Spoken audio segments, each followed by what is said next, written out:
நம்ம இந்த பதிவில் பார்க்க போகிறது குங்குமப்பூ. குங்குமப்பூ நமக்கு தெரியும், ரொம்ப முக்கியமானது. இந்த பூ இனத்திலேயே மிக விலை உயர்ந்ததும் மதிப்பு மிக்கதும் இந்த குங்குமப்பூவாக பார்க்குறாங்க. இது இந்தியாவில் வந்து இது எங்கே கிடைக்கிது அப்படின்னு சொல்லி பார்த்திங்கன்னா, காஷ்மீரில் கிடைக்கும். வெளிநாடுகளில் வந்து நமக்கு எங்கே அதிகமாக கிடைக்கிது அப்படின்னு சொன்னால் 2 இடத்துல கிடைக்கிது. ஒன்று வந்து ஈரானில், இன்னொன்று வந்து ஆப்கானிஸ்தானத்தில் கிடைக்கிது. ஸோ இந்த 2 நாட்டிலையும் தான் நமக்கு வந்து குங்குமப்பூ கிடைக்கிது. ஸோ இதனுடைய விலை நிர்ணயம் வந்து எப்படி பண்ணுறாங்க அப்படின்னு சொன்னால், ஒரு கிராமுக்கு வந்து ரூ. 450. நம்மளுடைய இந்தியா மதிப்பில் பார்த்திங்கன்னா ஒரு கிராமுக்கு ரூ. 450. இது வந்து யார் அதிகமாக பயன்படுத்துவாங்க? இந்த குங்குமப்பூ வந்து தலையில் சூட்டுறது இல்லை, அது வந்து உணவாக உட்கொள்கிறாங்க. ஃபஸ்ட்டு இதை வந்து உணவாக அதாவது பிரியாணி இந்த மாதிரியான, அதாவது குழம்பு வகைகளில் தான் இதை வந்து நறுமணப் பொருள்களாக தான் முதல்ல பயன்படுத்திகிட்டு இருந்தாங்க. அதுக்கப்புறம் தான் இதை என்ன பண்ணுறாங்க அப்படின்னு சொன்னால், தாய்மார்கள் வந்து பாலில் கலந்து இதை வந்து குடிக்க ஆரம்பித்தாங்க. எதுக்காக அப்படின்னு சொன்னால், பிறக்க போகிற குழந்தை வந்து கொஞ்சம் கலராக சிவப்பாக பிறக்கணும் அப்படிங்கிறதுக்கு இதை வந்து குங்குமப்பூவை வந்து மிக்ஸ் பண்ணி அதை வந்து குடிக்க ஆரம்பித்தாங்க. அப்போ இதனால தான் இந்த பூவினுடைய விலை அதிகமாகிருச்சா அப்படின்னு சொல்லி பார்த்தா, இது வந்து இந்தியாவில் மட்டும்தானா அப்படின்னு கேட்டால் இல்லை, உலகம் பூராவே இந்த நம்பிக்கை இருக்குது. நம்ம நினைக்கிறோமோ இல்லை இந்தியாவில் மட்டும்தான் எப்படி நினைக்கிறாங்க அப்படின்னு சொன்னால் இல்லை, இந்த இந்த இந்த எண்ணம் வந்து உலகம் பூரா இருக்குது. ஆக்சுவலாக இது வந்து இந்த குங்குமப்பூ தோன்றிய இடம் எங்கேன்னு பார்த்திங்கன்னா, தென்மேற்கு ஆசியா பகுதிகளில் தான் இது தோன்றிச்சு. இந்தியாவில் வந்து வேறு எந்த பகுதியிலையுமே கிடையாது, ஒன்லி காஷ்மீரில் தான் இருக்குது. ஏன் அப்படின்னு சொன்னால், இதுக்கு குளிர்ச்சியான தன்மையும் வேணும், அதே நேரம் வறண்ட இடமும் தேவைப்படும். ஸோ 2 காலநிலைகளை ஒத்திருக்கிறதுனால அவ்வளோ சீக்கிரமாக இது வந்து வேறு இடங்களில் வந்து இதை வந்து பயிரிட முடியாது. நம்ம இதுக்கு வந்து கொஞ்சம் வெயில் கண்டிப்பாக தேவைப்படும். குளிர் காற்று, அந்த சூழ்நிலை வேணும், கொஞ்சம் வெயிலும் இதுக்கு கண்டிப்பாக தேவைப்படுது. ஸோ அதனால தான் இதை வந்து என்ன செய்கிறாங்க அப்படின்னு சொன்னால், பனிப்பகுதிகளில் வந்து அதிகமாக பயிரிடுறாங்க. அங்கே பனியாகவே இருக்கும், வெயில் இருக்காது அப்படின்னா அதை பயிரிட முடியாது, 2ம் கலந்து வரும். அப்போ காஷ்மீர் பகுதி நம்ம இந்தியாவை பொறுத்தவரையில் அது வந்து சரியாக வருது அப்படின்னா. இதனுடைய குடும்பம், இது வந்து எந்த வகையை குடும்ப இனத்தை சேர்ந்தது அப்படின்னு பார்த்திங்கன்னா, குரோக்கஸ் இனத்தை சேர்ந்தது அப்படின்பாங்க. அப்போ இது வந்து சாப்ரான் குரோக்கஸ் அப்படின்னு சொல்கிறாங்க. அதனால தான் இதுக்கு வந்து இந்த பூவிலேருந்து, இந்த குங்குமப்பூவிலேருந்து ஏற்படக்கூடிய அந்த மேல் பகுதியிலேருந்து, அதாவது 3 சூலக முடிகள் இருக்கும் அந்த பூவில், மலரில். அந்த சூலக முடிகள் தான் அதை எடுத்து என்ன செய்கிறாங்கன்னா உலர்த்தி அதை குங்குமப்பூவை பயன்படுத்துகிறாங்க. பூ முழுவதும் நம்ம பயன்படுத்த மாட்டோம். அந்த பூவில் இருக்கக்கூடிய அந்த இதழ் பகுதிகள், அதாவது அதில் இருக்கக்கூடிய அந்த சூலக முடிகள் தான் அது, அந்த உள்ளேருந்து வரக்கூடிய அந்த சூலக முடிகள் தான் என்ன தனியாக எடுத்து, அதுதான் நல்ல விலை மதிப்பு மிக்கது. அதை எடுத்து என்ன பண்ணுறாங்க அப்படின்னு சொன்னால், அதான் நான் முதல்ல சொன்னேன், ஃபஸ்ட்டில் வந்து சமையலில் இதை வந்து நறுமணப் பொருளாக தான் ஃபஸ்ட்டு பயன்படுத்திகிட்டு இருந்தாங்க. அதுக்கப்புறம் தான் இதை என்ன செய்கிறாங்க அப்படின்னு சொன்னால், தாய்மார்கள் குடிக்கிற மாதிரி, அருந்துகிற மாதிரி இதை வந்து அந்த அடுத்த கட்டத்துக்கு போயிடுச்சு அப்படின்னு தான் சொல்ல முடியும். இது வந்து என்ன காரணம் அப்படின்னு சொல்லி பார்த்தீங்கன்னா, ஏன் இதில் ஒரு வாசம் வரும். இந்த குங்குமப்பூவை பாலில் சேர்த்தாலும் இல்லை சமையலில் சேர்த்தாலும் அதில் வந்து ஒரு விதமான ஒரு நறுமணம் உருவாகும். என்ன அப்படின்னா, பைக்ரோக்ரோசின் அப்படிங்கிறது அந்த ஒரு வேதிப்பொருள், சாப்ரான்ஸ் அப்படிங்கிற ஒரு 2 வேதிப்பொருள்களினுடைய அதான் காரணம். இதில் வந்து வேறு எந்த விதமான பயன்பாட்டிற்கும் இந்த குங்குமப்பூ வந்து நம்ம பயன்படுத்த முடியாது. சமையலில் மட்டும்தான் இதை வந்து ஒரு சில இடங்களில் வந்து சமையல் மற்றும் நறுமணத்துக்காக மட்டும்தான் இதை பயன்படுத்துகிறாங்க. இது வந்து எந்த டைமில் இதை விதைக்கிறாங்க, பயிரிடுறாங்க அப்படின்னு பார்த்திங்கன்னா, ஜூன் மாதம் பயிரிடுறாங்க. ஜூன் மாதம் அதை விதைப்பு நடக்கும். அப்போ இது வந்து எப்படி இருக்குன்னா, முதல்ல இந்த தண்டு மாதிரியான ஒரு கிழங்கு தான் எடுக்கிறாங்க, எடுத்து அதை வளர்த்து அதுக்கப்புறம் அதை பதியம் பண்ணி தான் பண்ணுறாங்க. கோடை காலத்தில் வந்து இது எப்படி இருக்கும்னா, அப்படியே ரொம்ப முளைக்கவே ஒரு 3 மாதம் வந்து அப்படியே இருந்துக்கிட்டே இருக்கும். அது தளிர் வராது, எதுவுமே வராது. அதாவது சில விவசாயிகள் பொறுமையை இழந்துருவாங்க. அப்புறம் அந்த இலை உதிர் காலம் வந்ததுக்கு அப்புறம் தான் துளிர் விடவே ஆரம்பிக்கும் அப்படின்னு சொல்கிறாங்க. ஸோ அதே மாதிரி இந்த குங்குமப்பூ எப்படின்னு சொன்னால், காலையில் பூக்கும், சாயந்தரம் வாடிடும், அவ்வளோதான். இதுக்குள்ளே அதை என்ன பண்ணணும்னா அறுவடை பண்ணணும்.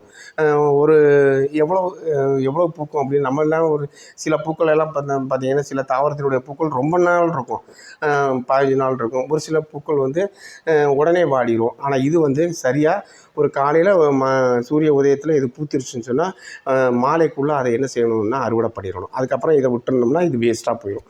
அப்போ இது 150 பூக்கள் சேர்ந்தால் தான் 1 கிராம் குங்குமப்பூ நமக்கு கிடைக்கும். அப்போ 150 பூ வந்து அதுக்கு பூக்கணும். அதில் இருக்கக்கூடிய அந்த சூலக முடிவை கலெக்ட் பண்ணணும். அப்போ தான் எவ்வளோ வருதுன்னா 1 கிராம் கிடைக்குதாம். அப்போ 1 கிலோ பூ இருந்தால் தான் 30 மில்லிகிராம் கிடைக்கிது. ஸோ இதில் வந்து 30 மில்லிகிராம் கிடைச்சா தான் சுத்தமான 7 மில்லிகிராம் வந்து அதுலேருந்து எடுக்க முடியும் அப்படின்னு சொல்கிறாங்க. ஸோ ஒரு வருடத்துக்கு சொல்லப்போனால் உலக அளவுலேயே பார்த்திங்கன்னா ஒரு வருடத்துக்கு 30 டன் குங்குமப்பூ வந்து உற்பத்தி செய்கிறாங்க. அது வந்து நமக்கு வந்து இந்தியாவில் கம்மி தான். நான் தான் சொன்னேன்ல, ஈரான், ஆப்கானிஸ்தான் இந்த 2 நாட்டில் தான் ரொம்ப அதிகமாக பண்ணுறாங்க. அது ஈரானில் வந்து ரொம்ப அதிகமாக பண்ணுறாங்க. ஆப்கானிஸ்தான் பார்த்திங்கன்னா அதில் வந்து இப்போ போர் சூழல் அதிகமாக இருக்கிற நாடு, ரொம்ப பாதிக்கப்பட்ட நாடு, போரால் ரொம்ப பாதிக்கப்பட்ட நாடு. அதனால் அங்கே இந்த குங்குமப்பூ விவசாயம் இருந்தாலும் பெரிய அளவில் இல்லை. ஆனால் ஈரான் வந்து அதை ஒரு விவசாயமாகவே பண்ணி பயங்கரமாக அதில் வந்து வசூலை குவிக்கிறாங்கன்னு தான் சொல்லணும். அதே மாதிரி வேறு நாடுகளில் பண்ணுறாங்களான்னா பண்ணுறாங்க. எங்கே அப்படின்னா ஈரான், கிரீஸ், அசர்பைஜன், மொராக்கோ, இத்தாலி அப்படி இந்த பகுதிகளெல்லாம் பண்ணுறாங்க. ஆனால் பெரிய அளவில் பண்ணல. 90% ஈரான்லேருந்து தான் நமக்கு இந்த குங்குமப்பூ வந்து எல்லா இடத்துலையும் சப்ளை பண்ணுறாங்க. ஸோ இதை வந்து எப்போ இதை பயன்படுத்தணும் தாய்மார்கள் அப்படின்னு சொல்லிட்டு பார்த்திங்கன்னா, குங்குமப்பூவை பயன்படுத்தக்கூடிய காலம் வந்து 4 இல்லைன்னா 5 மாதம். இந்த பருவங்களில் இந்த மாதங்களில் என்ன செய்யலாம், குங்குமப்பூவை வந்து பாலில் சேர்த்து சாப்பிடுவாங்க. இது வந்து ஒரு அசைவ உணவு.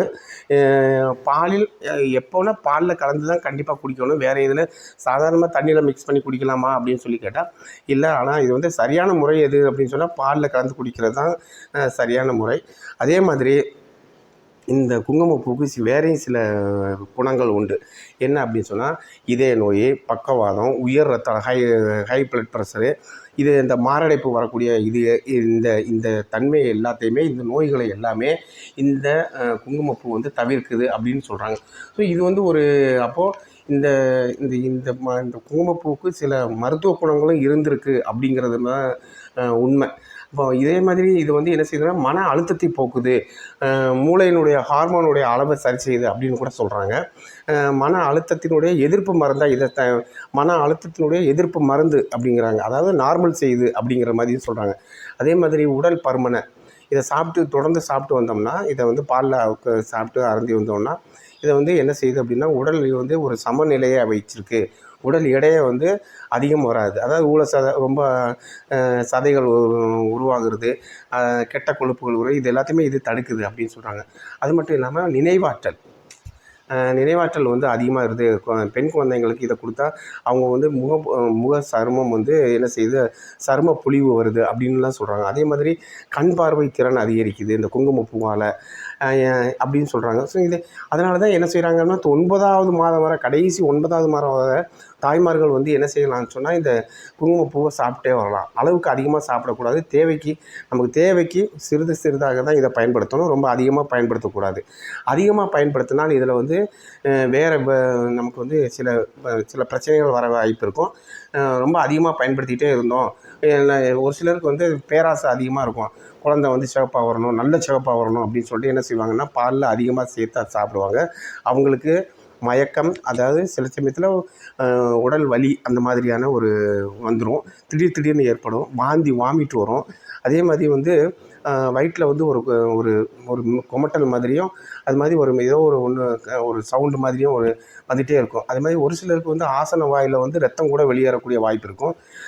அது மாதிரி சிறுநீர்லேயே ரத்தம் வரக்கூடிய அதிகமாக சாப்பிட்டா இது அதனால் இதுக்கு தான் அந்த விளைவுகள் இருக்குது. அதே மாதிரியே தலை சுற்றுறது வந்து ஏற்படும். இந்த குங்குமப்பூ வந்து ரொம்ப அளவுக்கு அதிகமாக சாப்பிடக்கூடாது. ரொம்ப இதே மாதிரி நம்ம தொடர்ந்து சாப்பிட்டோம்னா மஞ்சள் காமாலை வரவும் வாய்ப்பு இருக்குது அப்படின்னு சொல்கிறாங்க.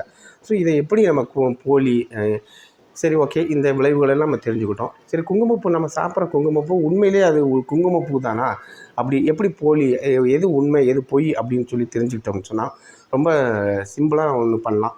என்ன பண்ணலாம்னு சொன்னால், ஒரு டம்ளர் தண்ணி எடுத்துக்கோங்க. கண்ணாடி டம்ளர் எடுத்து வச்சுட்டு கொஞ்சம் அந்த குங்குமப்பூ எடுத்து அந்த தண்ணியில் நீங்கள் மேலே போட்டிங்கன்னு சொன்னால் அதில் வந்து உடனே அந்த தண்ணியில் வந்து சிவப்பு நிறமாக மாறுச்சு அப்படின்னு சொன்னால் அது போலி.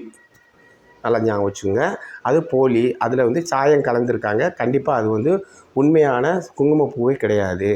10 அல்லது 15 நிமிஷம் கழிச்சு 15 நிமிஷம் கழித்து லேசாக, அதாவது ஒரு வாசனையும் சின்ன லேசாக ஒரு சின்ன மாற்றம் இருக்கும். ஒரு வாசனை வருது அப்படின்னு சொன்னால் அதை நீங்கள் அப்படியே அதை அது நுகர்ந்து பார்க்கும் பொழுது அதில் ஒரு சின்ன வாசனை வரும். அப்போ கண்டிப்பாக அதுதான் உண்மையான குங்குமப்பூ அப்படின்னு சொல்லிட்டு நம்ம உறுதியாக நம்ம நம்பலாம்.